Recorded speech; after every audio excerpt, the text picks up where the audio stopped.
Good afternoon, everyone, and welcome to December 13, 2021 special meeting of Blue Ribbon Pension Review Executive Committee meeting.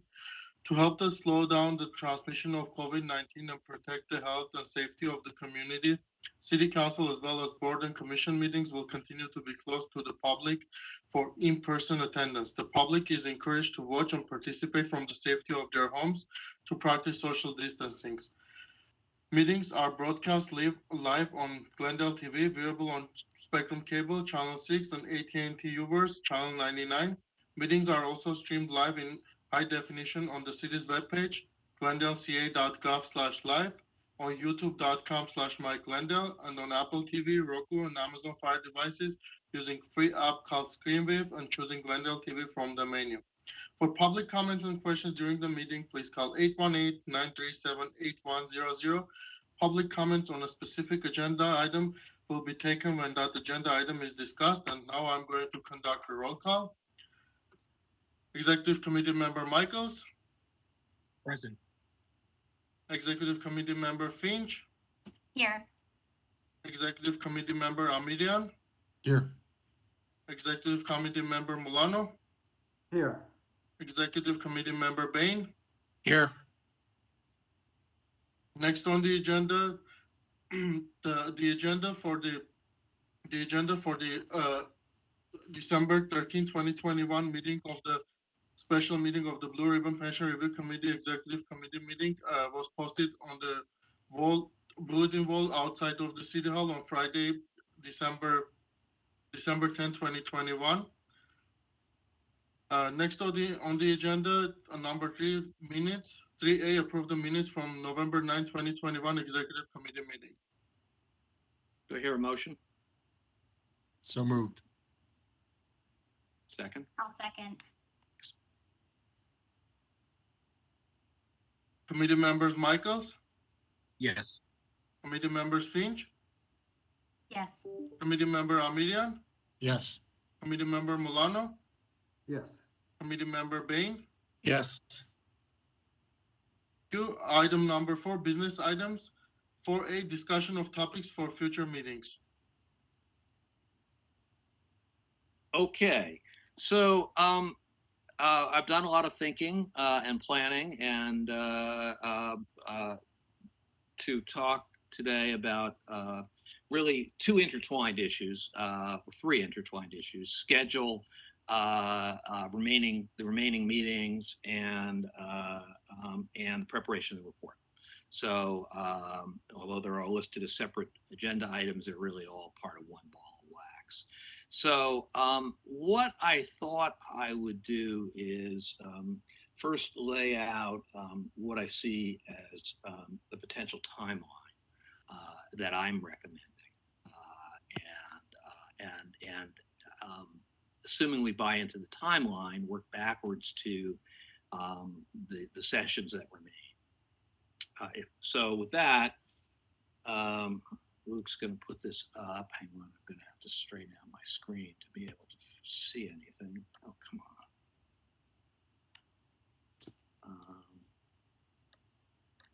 1 second, and we'll get there.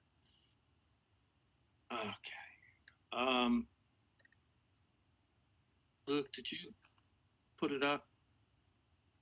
Where's Luke? I'm putting it up right now. Sorry. Okay.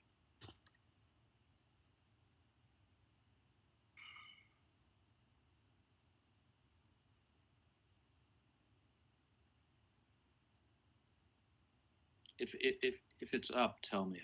I'm not seeing it yet. The WebEx system, I always have trouble finding the right thing. I don't want to.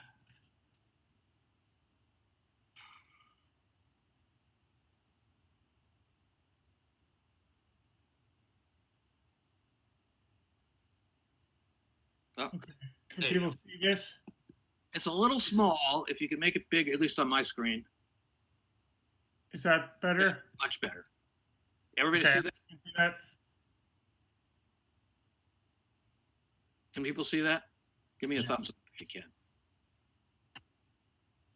All right. So here's my thought. It seems to me like we need about 5 more. I'll call them public sessions. Everything we do is in public, so it's not really true, but the ones where we have people coming and talking to us. So the first one, which is December 20th, we've already agreed is presentations by committee members. We'll talk in a minute about what that should look like, I think. Then it seemed to me that we probably need something like 2 sessions talking about CalPERS changes, potential legislative changes, potential administrative changes. Many of these are things that the city itself can't necessarily control, but I know that there's been a strong interest in committee members, some committee members anyway, about being able to make recommendations about changes outside of sort of the 4 corners of the place. I am trying to get Pete Constant to come because he's the head of one of the nonprofits that works in this area, and my hope would be to gather a few more good people in that realm, because I do think it's important, as many members have said, that we be thinking outside the box, I guess, for lack of a better word. There's also, as part of one of those 2 sessions, the legal analysis of the contract with CalPERS. We had at least one member who has essentially advocated that we withdraw from CalPERS, I guess, for lack of a better word. And we've already looked at withdrawing in terms of the cost of withdrawing under essentially under the contract. The question would be essentially, what are the legal constraints that we're under vis-a-vis CalPERS? So I've been talking with Mike about getting a lawyer from another firm, because I felt, even though this is something I know a fair amount about, that it mixes my role as your facilitator for me to talk about this issue, and that I want to be open to other perspectives. So we're working on that issue. So I'm basically talking about the presentations by committee members in the December meeting, sort of statewide issues, reform issues, CalPERS issues, all of that for the January meetings, 2 meetings there. We need 1 meeting, in my view, and again, this is also, you guys get to decide. I'm just telling you what my take on it is, so feel free to disagree. We need 1 meeting on the funding issues, which we've talked about some, but we have not talked about POBs, and although we've talked about the fact that the city has a rather robust 115 plan, we haven't really talked about the value of 115 plans and the funding of 115 plans, and what's the right amount of funding in 115 plans, et cetera. So I think that's an important issue. So that would be 4 more meetings, actually. And then what I thought we could do with the February meetings, which I've asked for, by the way, I know that goes beyond our original time frame, which would have ended in January, but I've asked it for the ability to go into February to discuss preliminary conclusions and report to council. Then what I'm proposing is that there be no meetings, no formal meetings in March, although I think I might have some individual reach outs to people, et cetera, and that I would prepare, based on those meetings in February, a draft report, which I would bring back to you at the first meeting in April, and if necessary, a second meeting in April to deliver to the council on April 25th. So that's my proposal. Obviously, nothing written in stone, just kind of trying to make sure we have enough time. There's a little bit of play in there that might allow us, other folks, because I'm sure there will be suggestions, but I'd like to hear folks' thoughts about that. Okay, I'm going to start in an unusual way and start with Mike. Okay, one of the things that seems like it has been absent, including a representative on the committee, is a lot of this, I feel, has to do with union negotiations and working in kind of a sealed environment. Um, do we feel any comfort level that regardless of what we recommend, that anything that is a major disruption of the status quo would have such resistance from the union that it would be a non-starter? Well, even if we thought that, it's not, I would say, look, you're here to say the right thing. If there's anybody if there's any organization that's divorced from that, it's you guys, and you should say it, whether people like it or not. Would be my take on Okay. that. All right, I'm going to go with Zara. Thank you, Mr. Holtzman. As far as the list is concerned, I mean, I don't have any particular, objections to it per se, but I'd like to give my thoughts on a couple of things. Number one, meeting on Valentine's Day is just a death sentence for me. So, yeah, we definitely Good point. definitely want to skip a Valentine's Day meeting. But more seriously, actually, that's 100% serious, honey. If Yeah, you're, no, I actually um, I second that actually. uh, so in terms of what we're looking at doing, I mean, number one, I do know that on Tuesday, there are some people in the public that do watch city council meetings, and I'm one of them. And I saw the city manager responding to uh, comments from the city council, and I you know, I think I have the quote, but this might be a paraphrase. He said, what I hear from staff who have been working with the committee, quite frankly, they're kind of running out of topics to discuss. So we'd be well served to go back to the committee and see how many more meetings and how many more topics they'd like to cover. Then we'll extend it as necessary. So based upon what I heard, the city manager seemed to think that we only had one meeting remaining.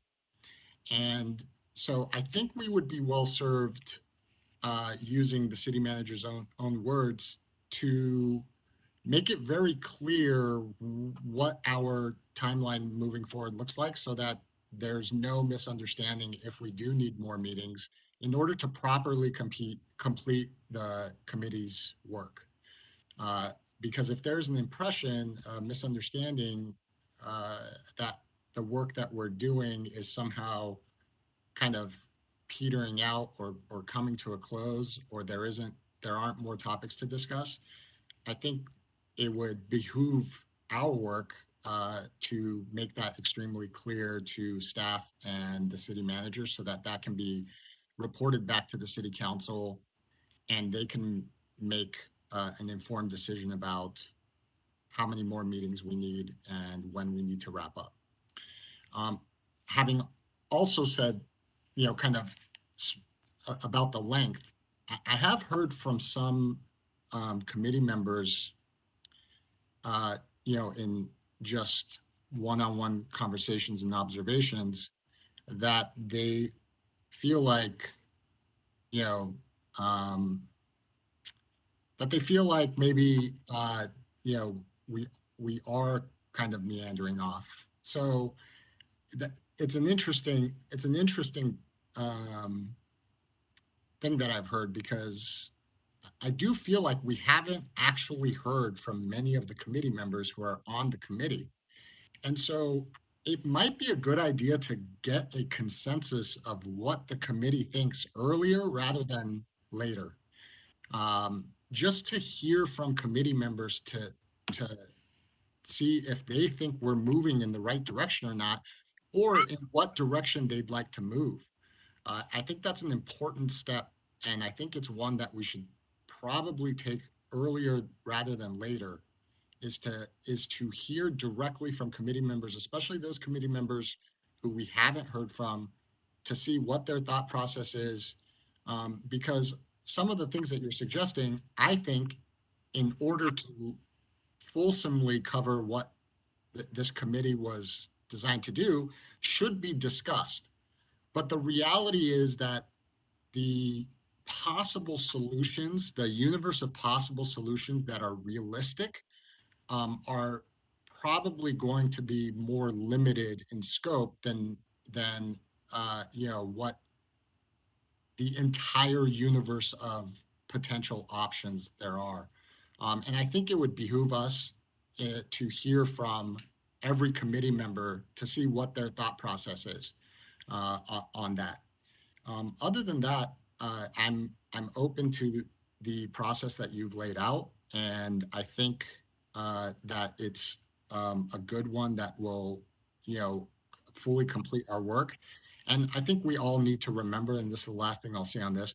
I think we all need to remember that uh, the scope of our work here is to present the City Council of Glendale, our city, with options for our city, and not necessarily come up with solutions where the city of Glendale is some kind of tip of the spear of some sort of revolutionary action against a supermajority in the legislature.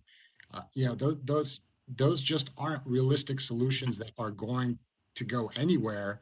And I feel like we need to hear from the committee if they even want to spend significant amounts of time discussing those types of options, which my sense is, based upon some conversations, that that's not the case. Thank you. Mr. Milano. I think you're muted. Thank you. Thank you very much. First of all, I want to follow up on the comments of Mr. Bain, that I think his observations are quite spot on, that there are methods and procedures by which we can make these proceedings on the MOU more transparent, and that there are examples in other cities that have actually created the conditions under which MOUs are being made transparent. And I don't find a reasonable enough justification for the city of Glendale to continue to conduct MOU negotiations behind closed doors. And I think that alone merits a significant time allotment for us to study that. With regard to Mr. Amirian's comments, I've evaluated his comments from the very beginning, and I think that there are two types of comments that we generally provide.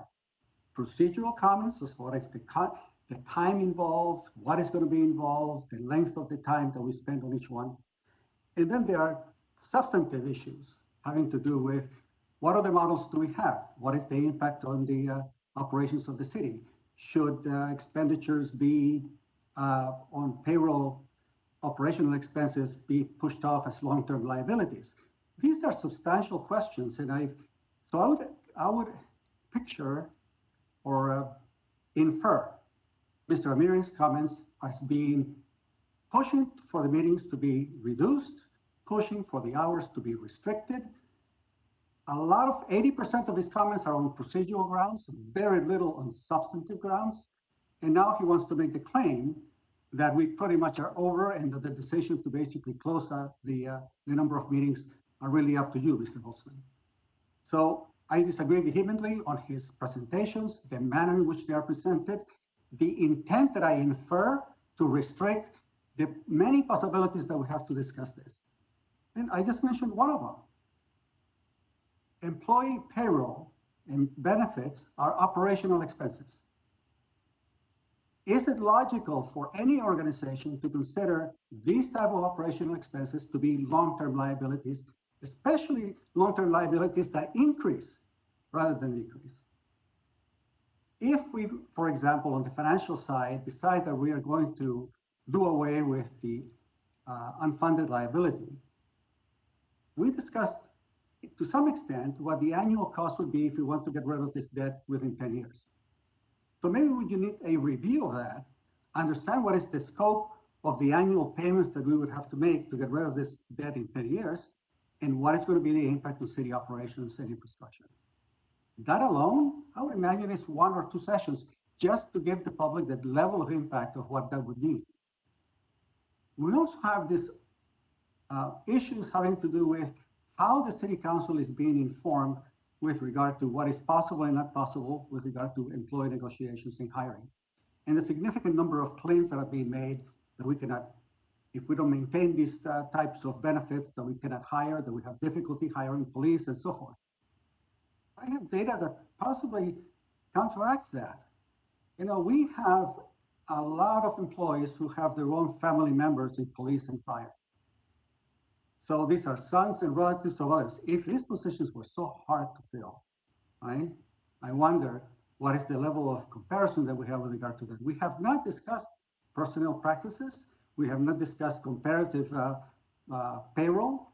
We have not discussed the level of pension benefits that many are getting. I believe we have several ex-employees making over $200,000 annually on pension. How many are there earning over $150,000 in pension obligation? What is a person that is 85 years old going to be earning, you know, in terms of compensation from CalPERS? $350,000 a year for an 85-year-old? Is that justifiable? We haven't discussed the moral implications of what this means, and we haven't discussed at all the overall impact to the citizens who have to pay for it in additional service fees and taxes and reduced services.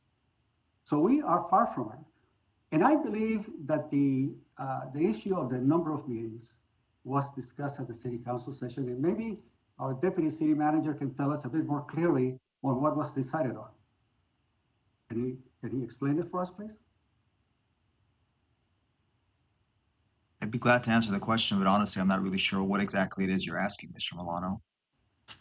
Where the suggestion to continue the meetings through April presented and offered at the city council session? I believe what we've decided is that we were going to go through the end of January, and if there was a need for additional meetings, a letter would be submitted to the city manager so that it could go to the city council. Now, the city council last week did mention a desire for 4 additional meetings on top of what we had already talked about and agreed to, which takes us all the way out to February. And at that point, all of our funding for this effort is exhausted. Right, and so if I may continue, the funding has to do with the payment that we're making Mr. Holtzman all the way through the end of January. So if no additional funding is provided, Mr. Holtzman, to continue with his meetings on other substantive issues, I suggest that we continue by selecting our own member. I think that we have one member who is a bankruptcy attorney, is already involved with the Glendale Water and Power, has sufficient experience in conducting and running meetings, and we could probably offer to him the opportunity to continue, you know, directing the meetings as chair. I think this man is quite fair and would be able to handle the meetings. But I think there's a substantial number of critical and essential topics of discussion that this committee must address. And I am completely against any idea of cutting it off as early as January or the end of January. There's just way too many. On last month's meeting alone, we have the chief financial officer of CalPERS gave us a number. When I asked him the question of what was the actual returns for the last 20 years from CalPERS, and he said 7%. I checked the data, and it's nowhere close to that. So I have differences with regard to that. We have issues having to do with the investment manner of CalPERS and what it would mean if those investment strategies fail, and we haven't brought anyone else in here to counteract that. So I would say that we are maybe 20% into these discussions because there are many substantive issues that have not been covered. And anyway, that's my opinion. It's up to us to look at and lay out all of the topics that have not been discussed. Okay, thank you. I really want to make sure if we can, everybody can keep their comments, you know, a little bit compact so that we can make sure we cover everybody. You know, Mr. Milano, we're probably going to have a presentation from you overall in this next session. So I just want to make sure we give everybody a chance to weigh in. So, Mr. Michaels. I would like to thank Mr. Amirian for bringing up the the comment he made about what was said before council.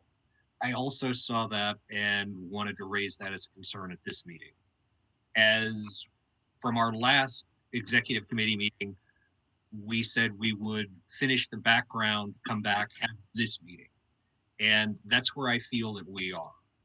So very clearly, we've discussed the background material. Now I believe I want to get into where we talk about solutions, potential solutions, and a direction. So I want to make sure that that aspect is expressed very clearly to council of where we are.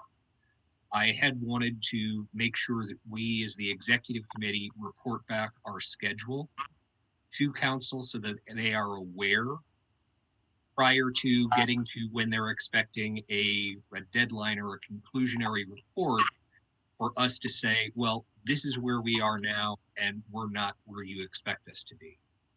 So I do want to make sure that out of this executive committee meeting, we do report to council where we are and we nail down a schedule as best as we can coming out of this meeting. And as far as going forward to solutions, I do want to try and see if we can focus the solutions and focus our discussions so that we actually work towards a goal. The past meetings have been very broad and expansive.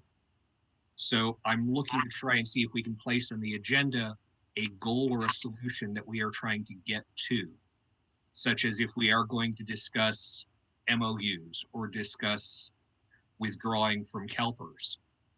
Have the focus be how do we get there instead of exploring all of the different options. Mhm. And if the reports or the background material that's presented prior to the meeting can have that information and have the focus of the committee meeting be evaluate that and see if we can narrow a focus rather than make it more broad. So that makes a lot of sense to me because I do think there is a little bit of a split in the committee about which paths to go down. And you are right that it's hard to get very granular on a lot of paths, right? So so that certainly is true. I'm wondering whether maybe so I'm thinking at this December 20 meeting, you know, I know, well, I know that Mr. Milano has been very anxious to do a presentation. I don't know to what extent we have other presentations from committee members. And I don't know, Mr. Bain, you're very qualified.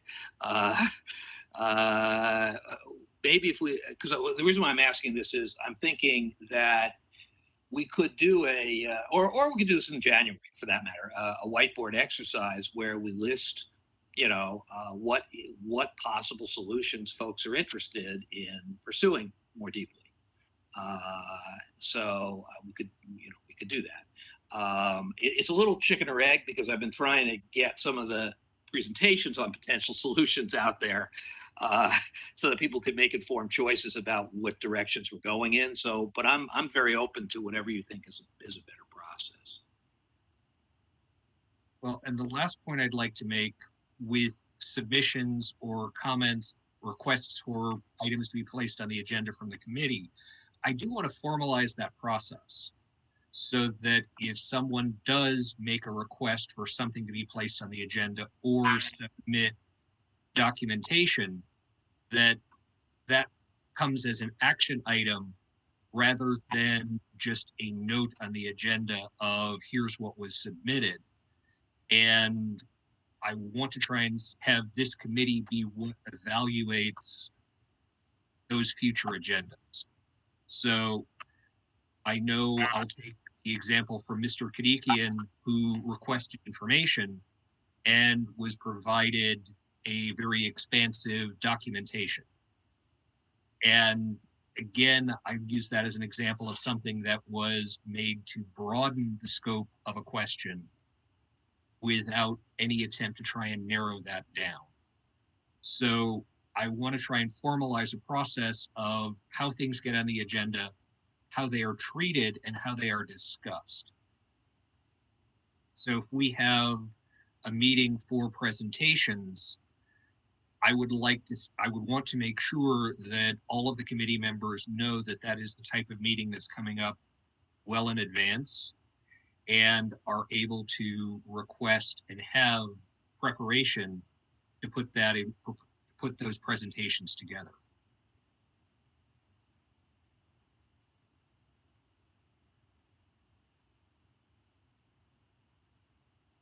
Few minutes. Mr. Milano? Oh, yes, thank you. Thank you. I wanted to follow through on the last comments. I think I can suggest that we look at all of the elements that impact a pension.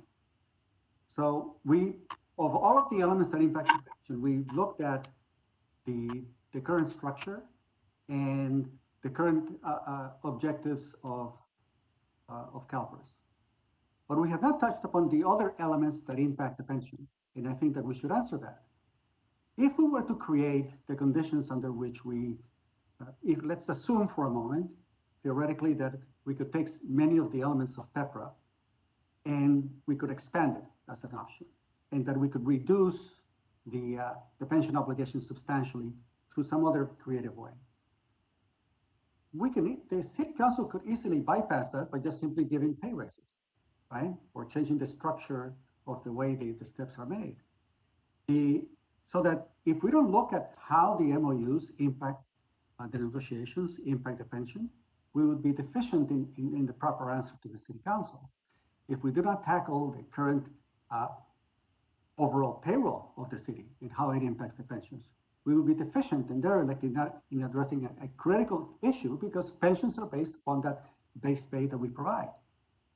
So the process in which they're being decided, what information and how it is presented to the city council, how would you educate a city council on the proper assessment, right, of what they are voting on, is super critical.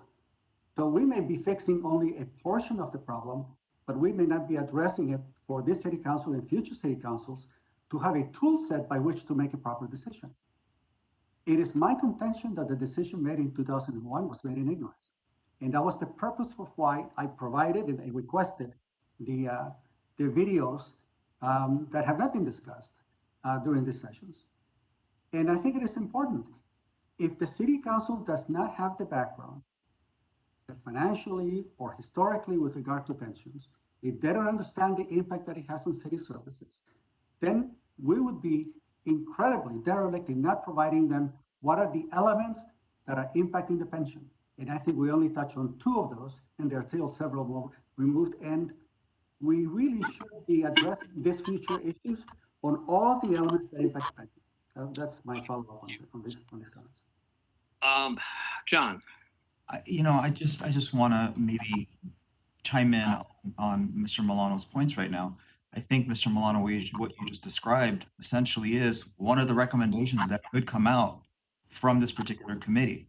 And I don't know that it's necessarily something that we need to spend, an entire session on. So I guess to help maybe help form what we're talking about is thoughts like that are what's going to go into the final report that we're talking about hopefully being done by the end of February.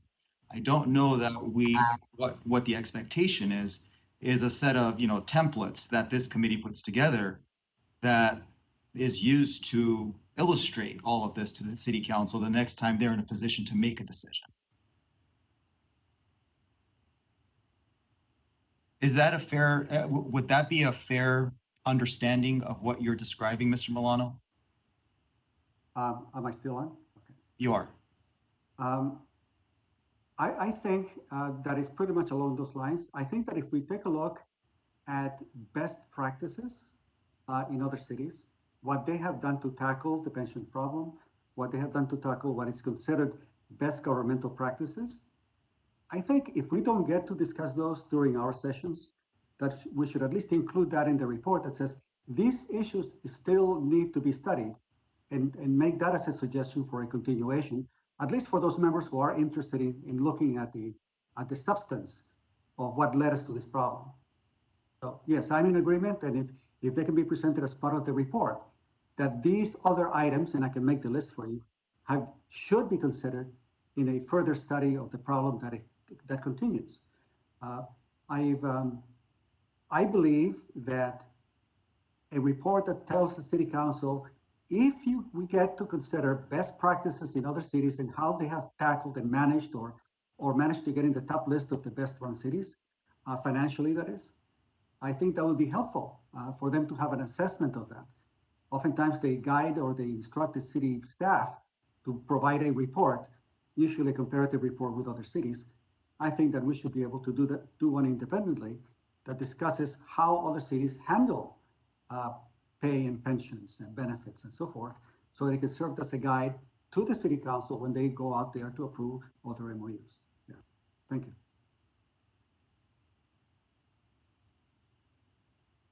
Let me see. Oops, I'm sorry. I'm hearing a few different things. Let me see if I can summarize a few of the takeaways here, because there's a fair amount of consistency, actually. So February 14, we definitely need to reschedule. That's right. That one, love you guys, but not that much. Yeah. So that's good.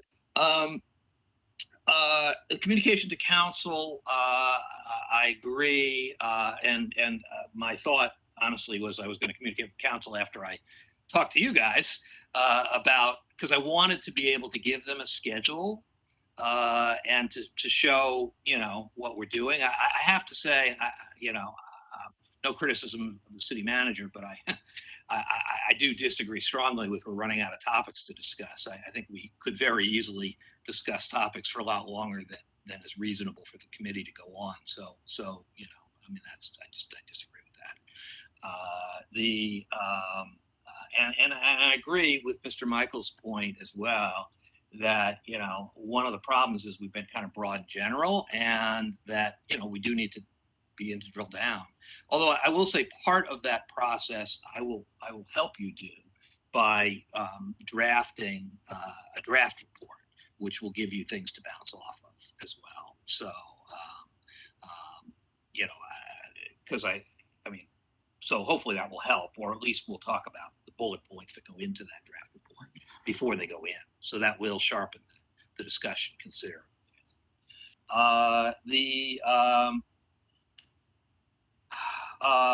Formalizing the process for the agenda. I think that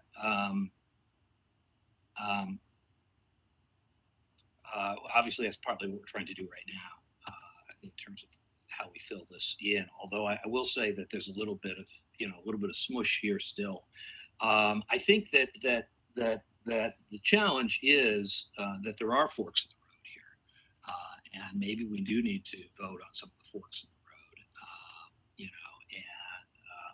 I think in particular a fork in the road is, for lack of a better word, the statewide reform issue.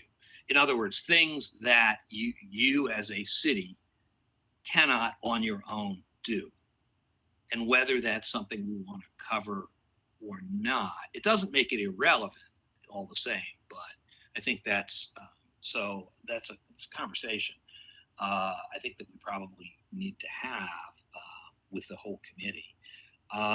And I guess the last thing on MOUs, I feel like, I think John said it well, so I think I'll just leave it where John left it.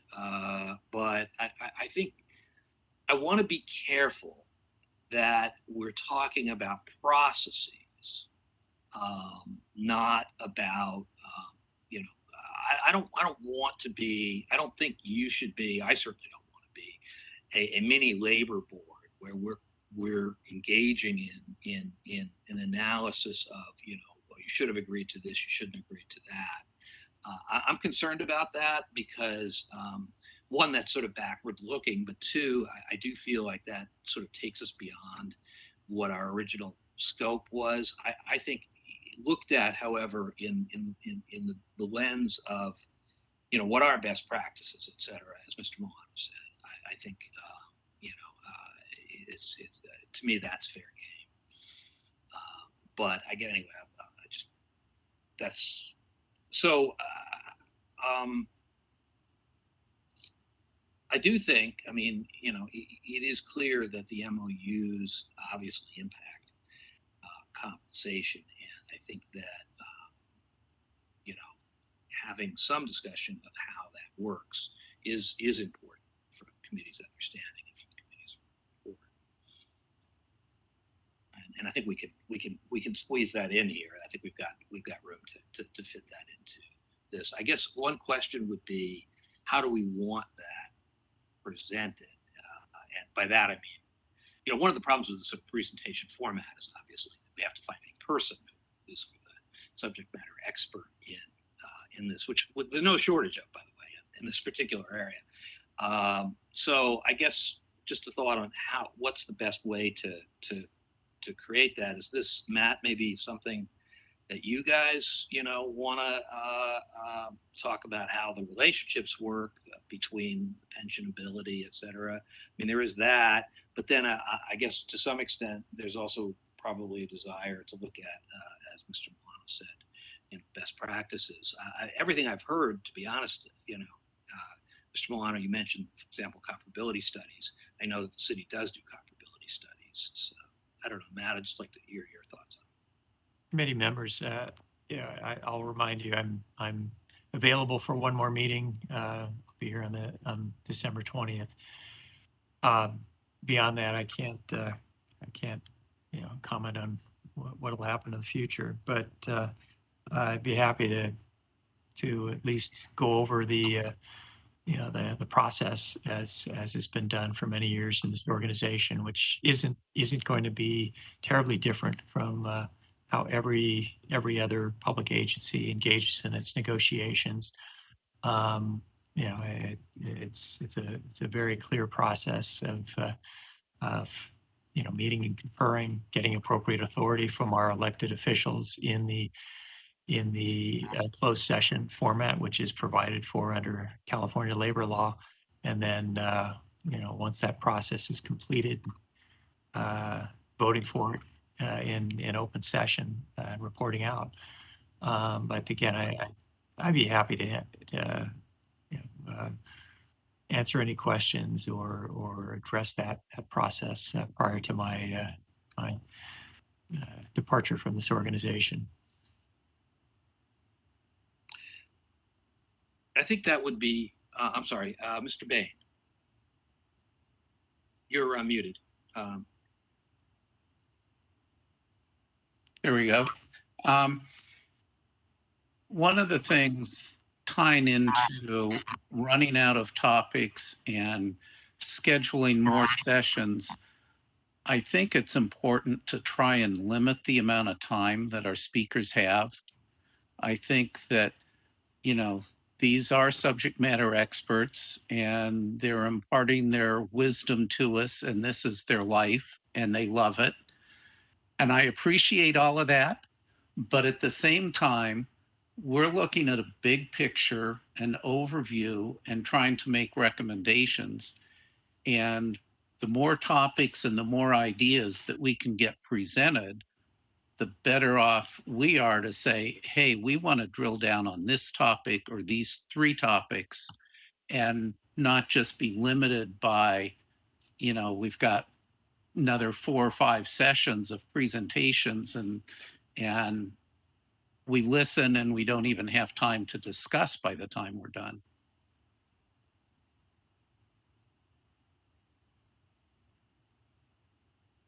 Mr. Amirian.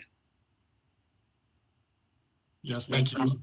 I do agree with Mr. Bain and Mr. Michaels. I would like to hear from Ms. Finch and get her input before also responding to some of the other things that I've heard. At least give her an opportunity. I know it's tough sometimes.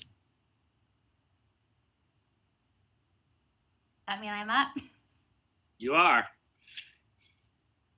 So kind of hearing everybody's suggestions, I agree. I think that we are past kind of the background phase. I think we need to start focusing on the potential solutions and drilling down on those things. I like the idea of shortening some of the presentations so that way we can get more in and get more ideas. Because if we do one kind of a night. This just kind of prolongs things much further. And it gives us a better idea of a more well-rounded different solutions. I know that the city has touched on the initial presentation by the city.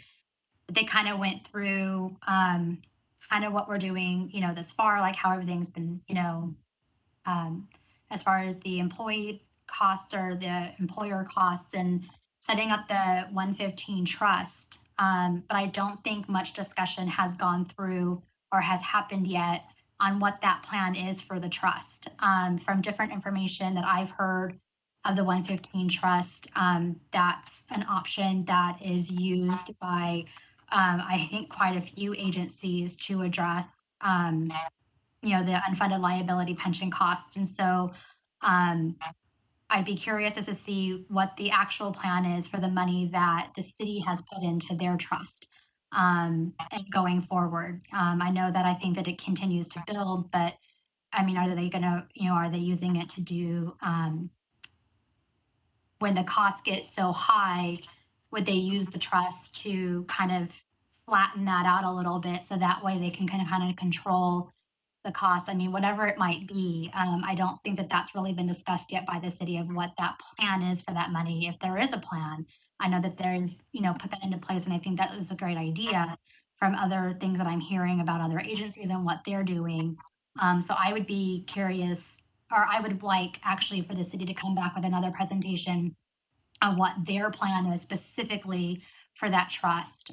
So that way that can help guide us to see if that's, something that's going to be sufficient to help control, the spikes in pension inspection and costs from PERS. But yeah, I like all of the ideas about shortening, the presentation so we can get more information in and having really that plan, for the different options so we can put together a well-rounded report, I think, to the city. I think that's what we were asked to do. And so I think it's great to be able to have presentations given by some of the committee members.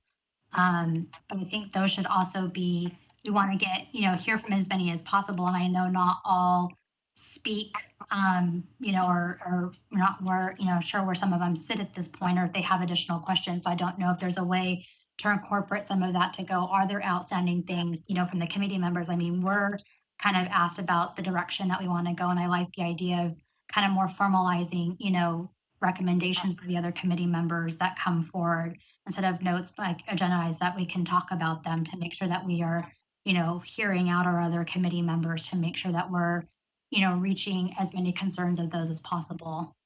I like all those ideas.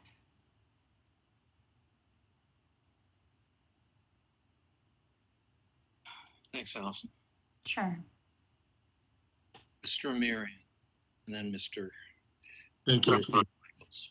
Yeah, and I appreciate that, Ms. Finch. I do agree with her sentiments there. One of the things I'd just like to just briefly address is, I think one of the things is that doesn't serve this committee are, coming from a position of bad faith in terms of any of the members of the committee, the city council, the staff. I mean, I think, one of the ways I've operated is to assume good faith until I have evidence otherwise. And, I think there have been a couple of committee members that just continue to, impugn people's motivations, put up straw men and then beat those straw men up.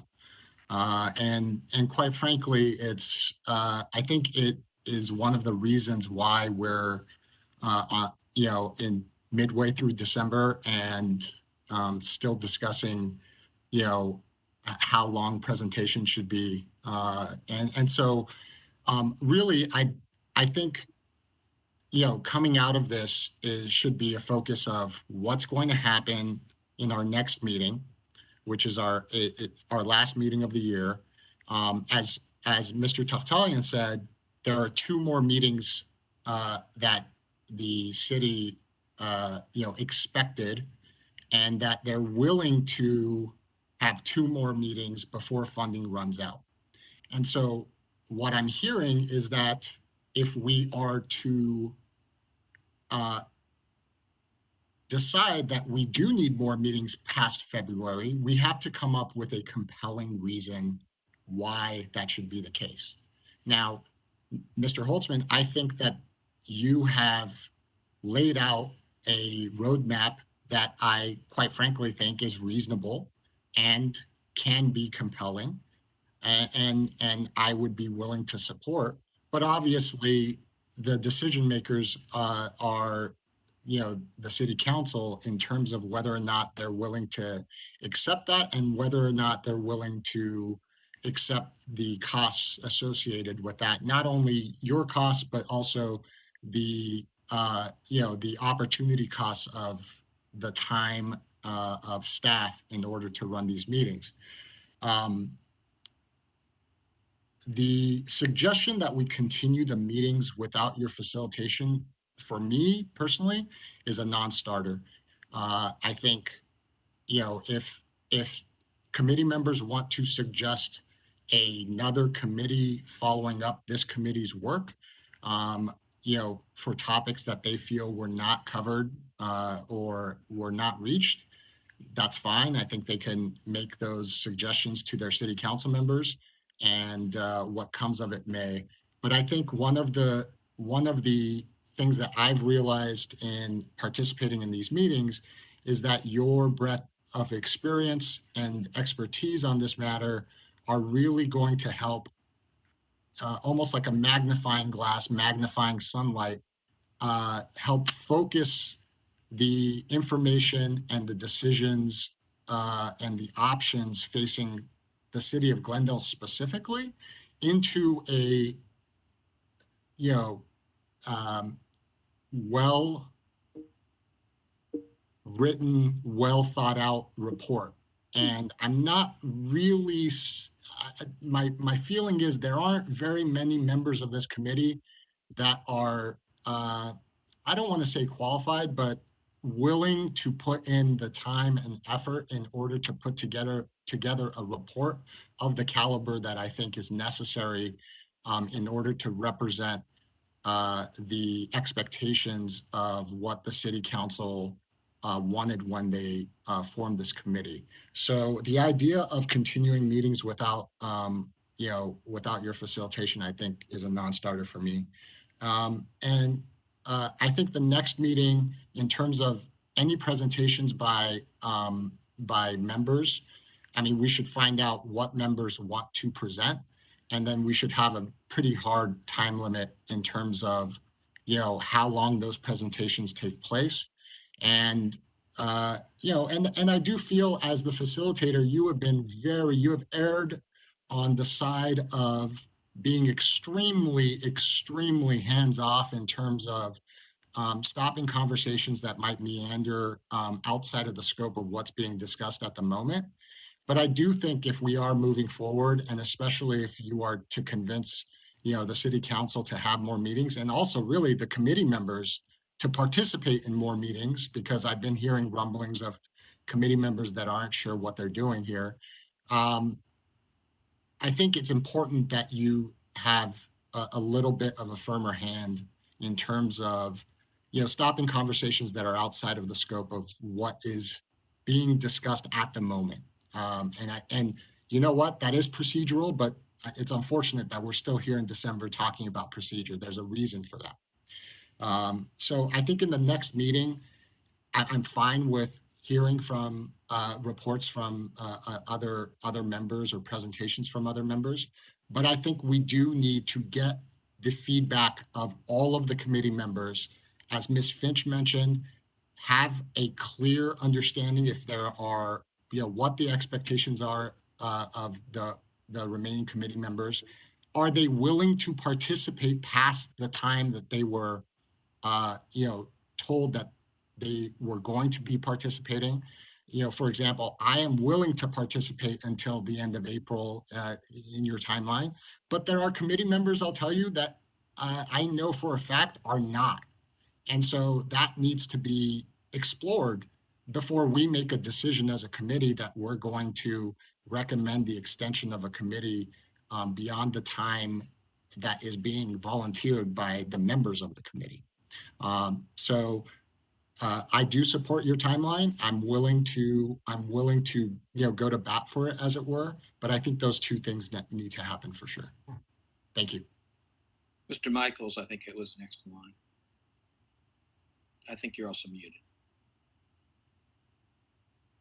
I did want to go ahead and follow up with the concept of setting expectations, and both for court, both for council, both for the committee. And if we, Mr. Holtzman, if you can offer a draft of the report that would go ahead and identify the type of depth, the type of solutions that might come out of the report, because I want everyone on the committee to go ahead and understand that a result from the committee may simply be, this is an area that requires more study, or this is a suggestion that the committee did not have time to flesh out, and whether a follow-up committee is needed, or there's more consulting time that goes into it, or there's more of a report coming from the city staff. That, I think, is something that we need to set the expectation of, both for the committee, both for council.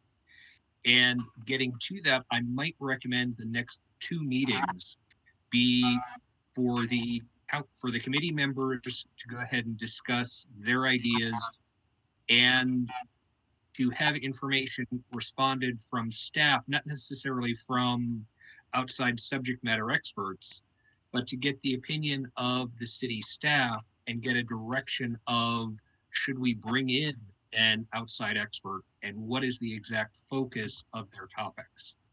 Because we've had outside subject matter experts come in and they haven't been given a focus. So as you said, they are subject matter experts. This is their life, and they talk about their experience very expansive. I'm proposing a way to try and find where we give them a specific subject for them to discuss in greater depth that we've identified. Okay, Mr. Milano. I want to put the importance of these meetings and this effort that we are involved in perspective. The city of Glendale receives from the Housing and Urban Development somewhere between $1 million, maybe $1.5 million or so, from my experience, of CDBG funds. Those are community development block grants. And in order to figure out how to distribute these monies that is used for assistance to nonprofits, to capital improvements, to other smaller service agencies that are helping out the poor and the disadvantaged. And we assigned a committee that they spend a whole year just on figuring out how to distribute that $1 million. So how much time would any committee member here be willing to spend if you could save the city $1 million? An hour of your time? If you're willing to spend 1 hour of your time to save $1 million, we have $640 million to contend with. Those funds are not funds that are coming to the city for city services, for additional safety, or maybe removing a power plant that wasn't necessary because the city needed the funds, or maybe a hotel that wasn't necessary because the city needed the tax revenue from it. All of the decisions being made by the city council are political. Who gets what? And we have $640 million that we need to figure out how to save the city, if possible, in order that it could use those monies for public benefits, right? Services to the public, additional policing where it's necessary, right? Additional firefighters for the areas of the forest areas that need to be covered, emergencies for earthquake preparedness and so forth. The city needs a significant amount of money for its infrastructure in the tune of hundreds of millions. So I ask these committee members, if you're not willing to spend the time to figure out how to save the city hundreds of millions of dollars, then you really don't belong in this committee. If you're not willing to put that level of effort and that level of time with such an important issue. It is substantive, it is critical, and personally, I'd be waiting 16 years for this committee to be formed and these discussions to take place. So it would sadden me tremendously if we were to be cut short while there is so much for us to teach the city council. I made a claim, the claim that the city council made a decision in error due to insufficient knowledge and very possibly misinformation given to them back in 2001. The process by which a city council makes a decision is an important one to discuss. Mr. Milano, I think you're drifting a little bit. Let me also just say one other thing. I really want to echo what Mr. Amirian said. I mean, I can't control what people say, and everybody's got free speech. But I really don't think that criticizing you can criticize the message, but criticizing the individual members of the committee isn't getting us anywhere. So please, I really wish you'd refrain from doing that. It really only makes our job tougher, and everybody has a perspective. Just because we don't all agree, that's what makes a good committee. So I was very upset the other night when it was actually a member of the public attacked Mr. Amirian directly. I didn't know what to say, to be honest with you, but because people will say what they're going to say, but I think it's inappropriate. So let me, Mr. Michaels proposed, and again, I'm a little stuck on this issue. That we take the next two meetings, to try to, define our focus. And of course, I like the idea. I'm a little, because we have not yet really gotten into, some of the discussion of what the solutions are that are out there. It strikes me as a little tough, but obviously it's something that staff can provide and I can provide. In terms of what are not necessarily all the potential solutions, but the ones that we're aware of. I don't know what is everybody else's thoughts about Mr. Michael's suggestion? Allison, Ms. Finch. I think at this point, to kind of keep us on track as far as the executive committee and our other committee members, I think it might be helpful to start with kind of like the draft of going, this is what's been presented this far as a potential solution, whether it be, the 115 trust and how effective that can be, or if it's, the opinion of getting out of PERS, and but I think, and what the ramifications are. But I think that, as we start to kind of pull these, be presented with these solutions, I think we need to start keeping a running list of, the potential solutions that we're discussing, because I think that it can get lost. I think that, if we kind of keep circling back to things, and, to Mr. Milano's point, like the things that affect, the ongoing liability, and I mean, it's obviously council discussion as to what they want to negotiate. But, I think in the report, you could say, if this continues down a certain road, like, this is how, like, our job, I feel, on the committee is to, find reasonable solutions to go, how do you continue to fund this liability, and not to tell them what to do, how to do their job, or what they want to negotiate. That's between, them and the city that they run, personally. But I think, our job is to go, if you have this balance of money due, what are your viable options to do so? But it's looking at the pros, it's looking at the cons, it's looking at, if you go possibly this direction, this is what you're putting yourself at risk for. And so I think we need to maybe narrow down really what those look at, as far as our future presentations.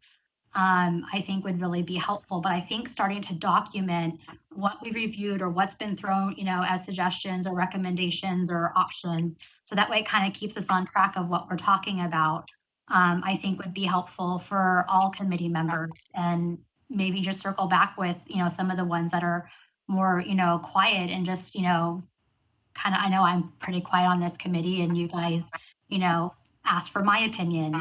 Maybe it's just asking for some of the ones that are a little bit more quiet, like, from what's been presented this far, what are your thoughts on these different items? Because if we're not asking for the opinions, it's not, we're not writing this report from the opinion of all committee members. It's from, selective group that continues, to feel comfortable to speak. And so I think it's important to kind of narrow down those topics of what we're looking at as a viable solution. And if it's shown that it's not viable, like, we need to kind of move around away from certain discussions and really focus on what's going to be best to present to council in our report.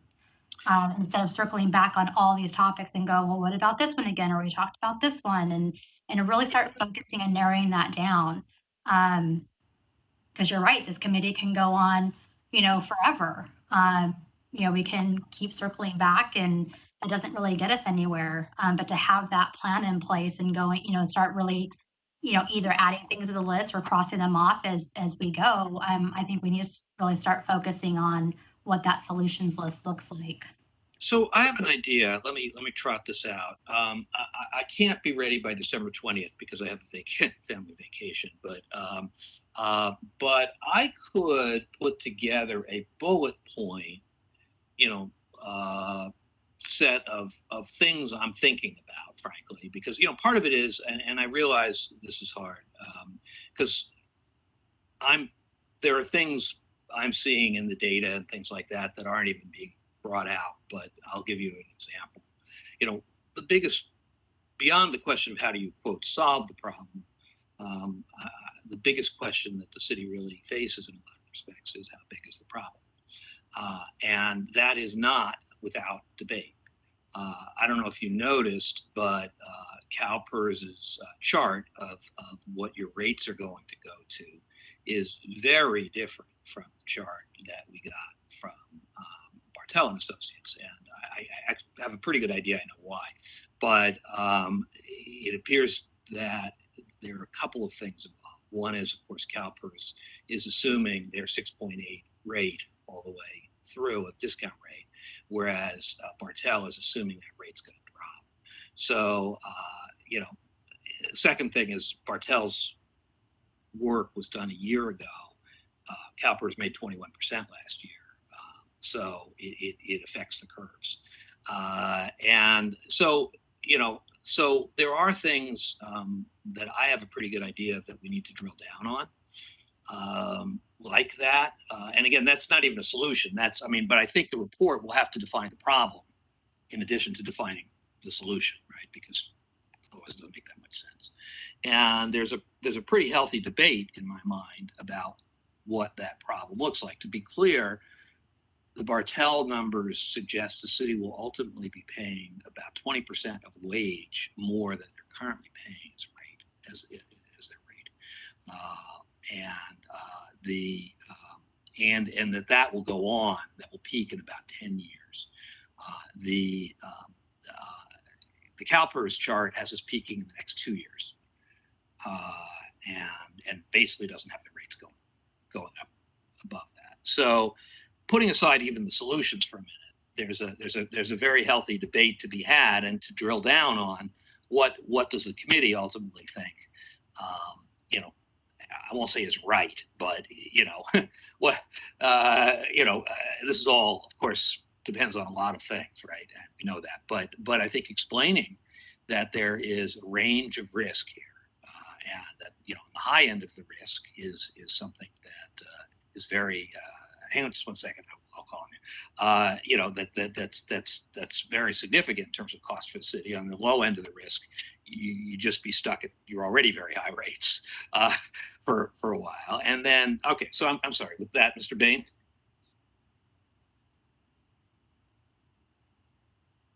Unmute myself there.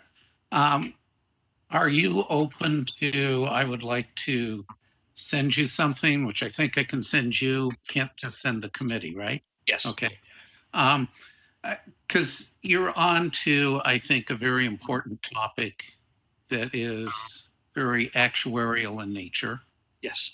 And absolutely. I would like to give you some bullet points on that you may or may not incorporate in what you're doing. And more than happy to do a very short presentation to the committee, because I think some of those concepts are very difficult to get your arms around. And while they're important, we can lose focus of the big picture by focusing on the magnitude of those numbers, just like the withdrawal liability. And I have intentionally not put out any actuarial comments in our discussion so far, but I think we're reaching the point where it might be helpful. I'm looking at, like, I'll send you some Great. information, and I'm looking at maybe 5 minutes total time to talk about some of these issues. I think that would be terrific. And again, I mean, I'm hoping everybody agrees with me that defining the size of the problem is part of is part of our mission. If we're going to be recommending solutions, it'd be nice to know what the problem is we're solving. Mr. Miriam.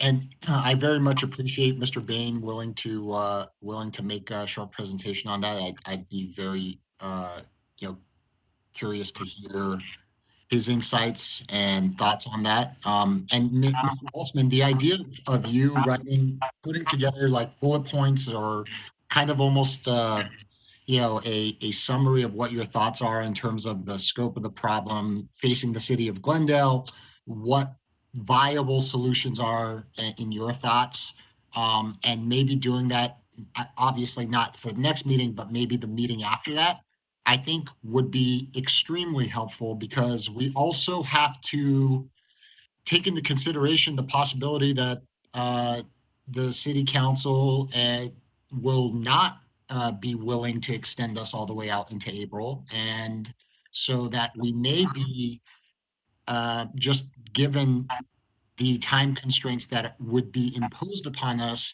have to finish our work by the end of February, as it were, with the December meeting plus 4 more meetings. And so just in preparation of that, I think it's prudent for us to approach these next 2 meetings, with a very intentional manner, and also make sure that we do it in such a way where we know if we do get the response back, hey, we want you to wrap up by the end of February, that we're prepared to do that. Other hands. So I can definitely do that. And that may help, because some of the things, what I was using that as an example of, is some of the things that are going by, I'm seeing lots of issues that he's out of it, but the format isn't really letting me engage with those issues and giving them to you in a sense. So, that may be part of the problem too. I do think, I'll be candid, that one of the real challenges is how do we deal with, there are only so many levers that we have. And, the core problem is, well, first of all, parts of the core problem are not in our control, which is how the markets do. But the core problem is that the longer we wait to pay the liabilities, the more it costs, because you're paying for those liabilities at the discount rate. And and whether the discount rate is 6.8 or 6.2, you're paying effectively a lot of interest on that discount on that liability.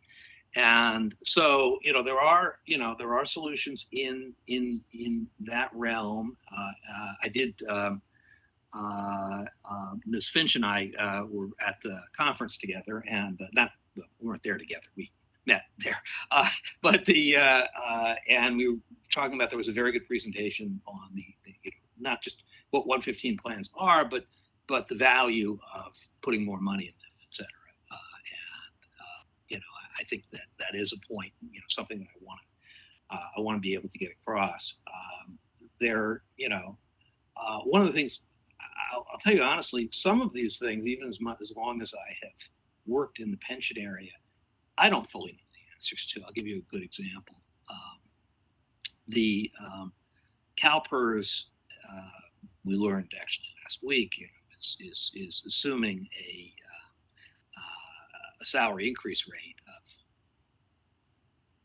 of somewhere I thought it was 2.75. It's apparently lower than that now. It's like 2.55. I haven't looked yet, although I absolutely can, at Glendale's salary increases over the years. But I can tell you from other clients that in general, public sector wages have risen faster than that. Now I will say Glendale, one of the important things about Glendale is you're by no means a market leader in what you pay. But a question that I have, that I really don't know the answer to, although I can find out, I guess, is to what extent would constraining labor increases really make a difference? I actually don't know the answer to that. I know it has some effect, but I actually don't know the answer. So there are things that It's a huge difference. Is it? Yeah. Okay. So those are. I mean, again, I don't want us to get into I don't want this committee to be pro-labor or anti-labor. I think that'd be a big mistake. But it's not pro or anti-labor to be able to quantify, not just say it, but quantify what happens when we exceed CalPERS's parameters for their model. And again, I don't see that as pro or anti-labor. It's more just trying to understand what are the parameters we're working on. Mr. Milano? Yeah. Mr. Holson, I think you put it you're very adept at making this, your opinions quite measured and careful. I appreciate that. But I think that when we provide the data of salaries, let's say going back 20 years, and compare that to, let's say, the median family income, as opposed to the per capita income. Let's say, compare it to the figure family income, and we put it in a chart side by side, and put on it as well the inflation rate. We really don't need to provide an opinion on it. We can just simply provide the data and hope that the council members and those who read it can extrapolate from the data. I think that the data should tell us where we are and where we have been. The same thing going into the future. If CalPERS goes out and invests into the type of funding of new organizations, some type of angel investment or something to the extent, and the probability of risk is much higher than what we had in the past, I think it would behoove us to have a report from someone who says, in the event of failure, where the markets drop significantly out of some other cause, what would that impact the obligation going into the future? And again, I'm assuming that those who would read such a report, in fact, don't really need to have our own opinion on it, because we could have the expert extrapolate statistically what the probability may be. So in both cases, the salary trends vis-a-vis other cities and other states, and with regard to the risk that we actually have pending with CalPERS, vis-a-vis the opinions of other experts, as a report, I think that would suffice it. And if the city council feels that those merit digging into, I, on my part, will be willing to do so.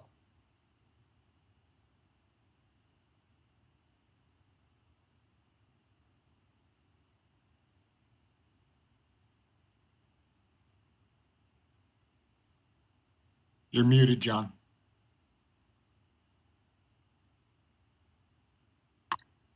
Sorry. Long day. So let's just think about this next meeting, because I think the next meeting is going to be important to sort of effectuate our plan here. So there are, Mr. Milano, I assume you're still interested in doing a presentation. Yes, I am. Okay. And Mr. Bain, it sounds like a short one, but can you be ready to do that by the 20th, or do you need more time? I can do it by the 20th. Okay, great. Are there any other presentations that we know of? I mean, I'll send a communication, obviously, to everybody in the committee. Mr. Michaels? I think you might be muted. Well, I will say I was the one who asked for the city to do an analysis of if they were given the direction to buy out of CalPERS, what would their plan, what would their procedure be? So going back to the last meeting with Mr. Kadikian, there have been some committee members who asked for more information. So my intent with asking that of the city was to come back and say, if we chose to go down this path, what would that plan look like? And my intent from there is to get an idea, is that a path that we want to go down? And if we contrast that with defining the size of the problem with CalPERS, the projected expectations of what that would be if we stayed in with CalPERS, that may help us to determine whether we want to focus more on working to get out of CalPERS or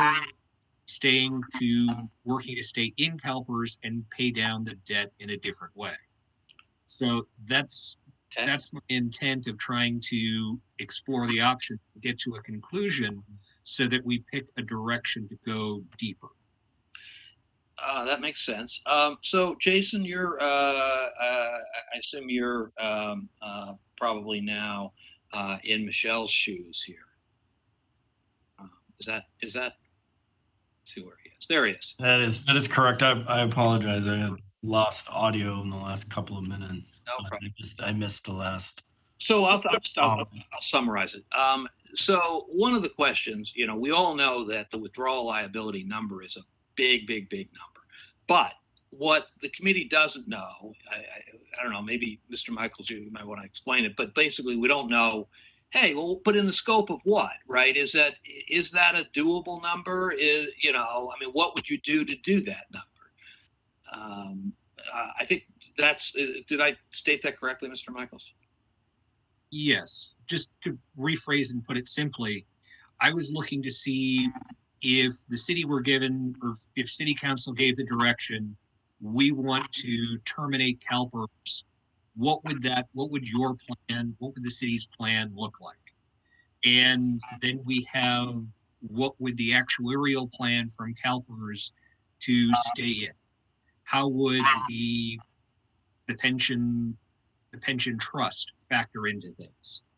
And to get a general sense of how those pieces work so that we can make a decision, do we want to look more at terminating CalPERS? Do we think that would be a better option? And have enough information to start picking a direction to focus our efforts. So Jason, if you can maybe for next time, I don't know, and the other part of that, I'm sorry, just give me 1 sec, is one of the really big problems, remember, is it is by no means clear, in fact, it probably is relatively clear in reverse, that even if you were to get out of CalPERS, that the people who are current employees have a vested right to their pensions. And so the difficulty isn't just getting out, it's what do you replace it with? Because there's a very, very strong legal argument that, let's put it this way, there is no case to date that has ever approved of eliminating a pension once it's vested. I'm sorry, Mr. Miriam. Yes, and I'd like to add, it's a question I asked last week of the CalPERS CFO. And all of this has to be evaluated in terms of our best risk assessment of what occurs in different scenarios. And so, one of the questions and the reasons why I asked it was CalPERS' own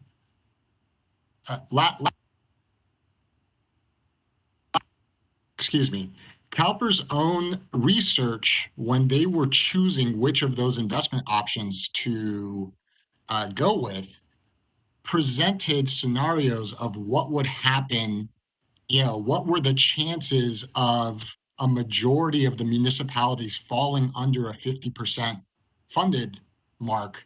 And the option that they chose was rated at a 20% risk versus, another option that had a 15% risk. And so, they made that decision based upon, as the CFO of CalPERS said, their fiduciary duties to the CalPERS members.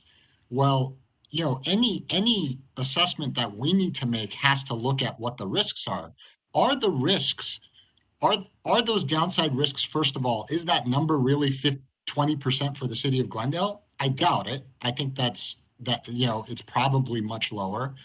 And number two, what are the risks associated with any of the options of actually coming up with that amount of money to get out of CalPERS? What are the risks associated with trying to come up with a pension replacement in order to continue attracting the types of personnel needed to run, a municipality, considering what our that's a business person, by the way, speaking, what our neighboring cities are doing. And so all of this has to be looked at, through the lens of risk management. And really, the risk management here is understanding what happens. You laid it out, you touched upon it earlier. What happens if that line that was drawn by CalPERS, which doesn't really match the line that was drawn by Bartels, what happens if we fall in the 25th percentile or the 75th percentile? What are the risks associated with that to the city of Glendale specifically? Because that I think is going to really solidify in the minds of the committee members what options we even think are viable to consider and to present to the city council as viable options. Right now, I'm not convinced that it's viable, even without hearing how the city would come up with $2 billion or $3 billion. I'm not convinced that that's even a realistic solution, period, end of story, given the risk that I'm seeing. Maybe I'm wrong.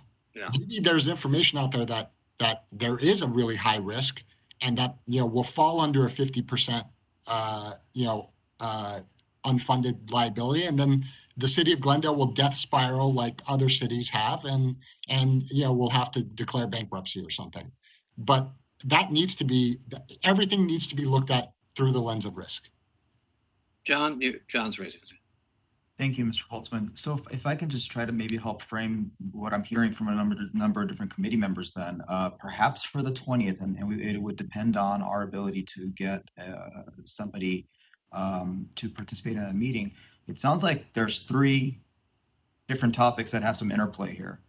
There's a desire to talk about how the 115 Trust plays a role in our mitigation efforts for the unfunded liability. Then there is the conversation, or at least the evaluation of what does PERS termination actually mean?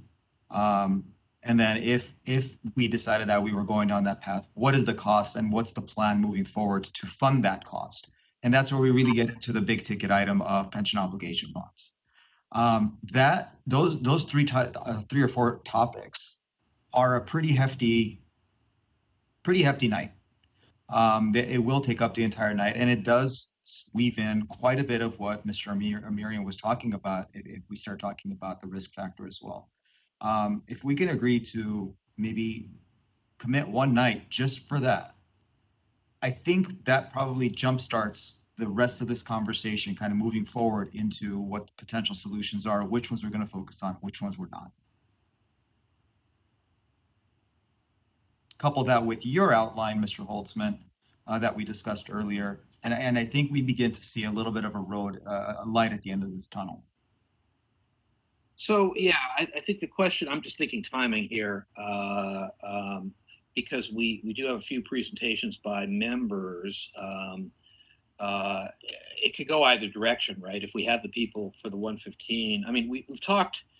So Siegel does a very good job on 115 presentations, and they work with Charlie Francis, who often I don't know, but Charlie is good at sort of explaining all of that. So we have reached out to them for whatever it's worth, and they are absolutely interested and willing to come. I don't know whether they're willing to come on the 20th or not. I don't know to what extent they can do the POB issue, but there are other folks who I know who can do POBs. So that's kind of a bond group. So I guess the only question in my mind is, do we do it on the 20th, or do we stick with our plan of having presentations by committee members on the 20th and do it on the 3rd? Or some mix. I mean, maybe let's just see who we can get when, and maybe we'll do a mix of both days. So let's do that. I think that's a great idea. Yeah, one thing, I mean, I think that you have to recognize, by the way, with respect to this withdrawal issue, though, is one, the vested rights issue, and the other is which I think is important. And, Mr. Miriam was talking about sort of balancing risk. It's going to cost you something like $600 million to pay off your entire pension liability. The difference between paying off your entire pension liability and withdrawing from CalPERS is fundamentally that if you pay 2 point whatever billion, then you're guaranteed that even if CalPERS later loses money, they can't come back to you for more. But the question is the difference between 600 million versus, I'll call it 2.8 billion, worth, when you're talking about that risk assessment, right? Worth, is the risk that deep? I think one other thing. I mean, I just wanted to point. I have never had a point where I can really raise this, so I will now. So I represented both Stockton and Vallejo, and in the bankruptcy, and I did the labor side of the bankruptcy, and neither Stockton nor Vallejo went after the pensions. Both of them reduced the OPEB liability, which was also very, very substantial in both cases. But they didn't go after the pensions. So it is important to recognize, and I know a lot about why that happened, but, it's important to recognize that, it may be the case that you can recruit and retain, miscellaneous employees without pensions. I don't know. But you're not going to get cops. And I mean, that is why Stockton and Vallejo, despite being bankrupt, despite having the absolute ability to get out of a pension plan and not have a vested rights issue, despite all of that, they had all the power in the world to do this. One of the major reasons they didn't do it was because it was going to be a huge competitive disadvantage, number one. Second reason they didn't do it, quite frankly, is they figured they were going to spend the rest of their lives getting sued by CalPERS, which is also probably right. But anyway, I'm sorry. Mr. Milano. I want to take a moment just to clarify what the choices are. I don't believe that the choice is having a CalPERS type defined benefit plan versus no plan. Let's be clear that we also have another option, which is a defined contribution plan. Let's also take into account that there is a limited, finite number of public employees, right? There's only so many policemen or police officers or firefighters in California. And there is a significant number of people out there that are unemployed and trainable. 10 years ago, large corporations, pretty much anyone who's in the stock market, seized all the defined benefit plans 10 years ago. And they transition out. None of them have it now, unless, maybe somebody can find one, but no, they're all defined contribution plans. And when you have a defined contribution plan, then the city's budgets become manageable because payroll expenses become operational expenses as they should be, not liabilities. And so I wanted to make that clarification that we do have other options. And if we were to figure out a way to get out of CalPERS, a few years ago, a council member Nigerian was pushing to sell the Glendale Water and Power to Edison. So maybe we should be revisiting that as one way of getting rid of the unfunded liability. You know, if we get the full 600 million and they take over the Glendale Water and Power. My point is that we have not considered all the options, and to simply give an opinion that it is impossible, let's rule it out, it does a disservice to the process. Look, we've just asked for research from Jason on this, so we're not ruling it out. But I just, I'm the lawyer in the bunch here. Well, actually, I'm not the only lawyer in the bunch, but and I do have to say there is this vested rights doctrine, and I just, you know, it is, as a guy who spent much of my career tried to chip away at that doctrine. And somewhat successfully, I might add. There is nobody who has ever, you know, gone to a defined contribution plan for existing employees. No, I wasn't referring to existing employees, sir. Yeah. Okay. Well, future you can do whatever you want. Yeah, that's true. Okay. So let me just see if we could summarize a little bit. I don't know, John, you've been pretty good at pulling us together here. You want to take a shot at summary of the action plan here? I'm not sure there's one right answer. You know, John, I think that what I've heard all night, all afternoon today is a desire to bring some actual structure to the conversation by you putting together a timeline, some bullet points that will be shared with council. That'll show what this committee is working on between now and the end of February. Sometime either on the 20th or the 3rd. It almost sounded like it would make more sense to have committee member presentations occur on the 20th. Yes. And then follow that up on the 3rd with the presentations that we just discussed, which had to do with a combination of the 115 trust, a discussion about the PERS termination liability, and the what if we were to go down that path, how would we do that? And that would roll into the pension obligation bond conversation that would illustrate the difference between bonding a $2 billion liability over 30 years, assuming you could, versus potentially another option being paying off your unfunded liability of $600 some odd million in a similar bonding method. Weave in the risk mitigation that Mr. Amirian was talking about, and I think that pretty much recaps just about everything that I can recall from this afternoon's conversation for at least the next 2 meetings.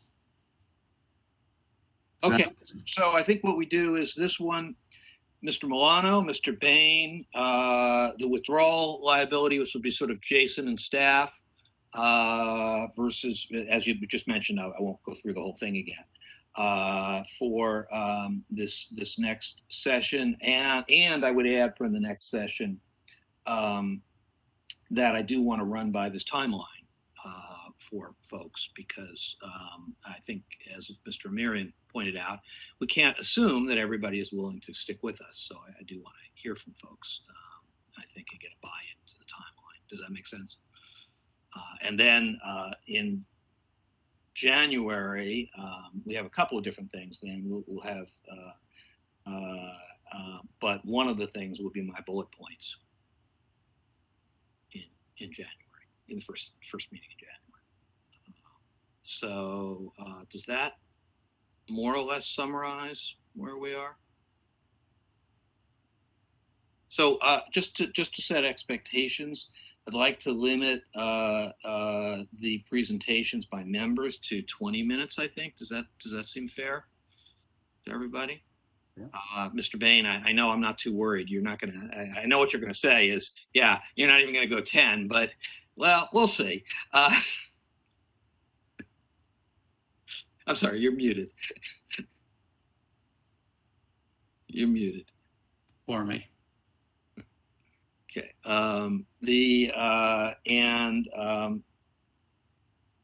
right. So I think that gives us a way forward, and then we'll set. I do want to set another XCOM meeting, you know, out in probably between the 2 January meetings.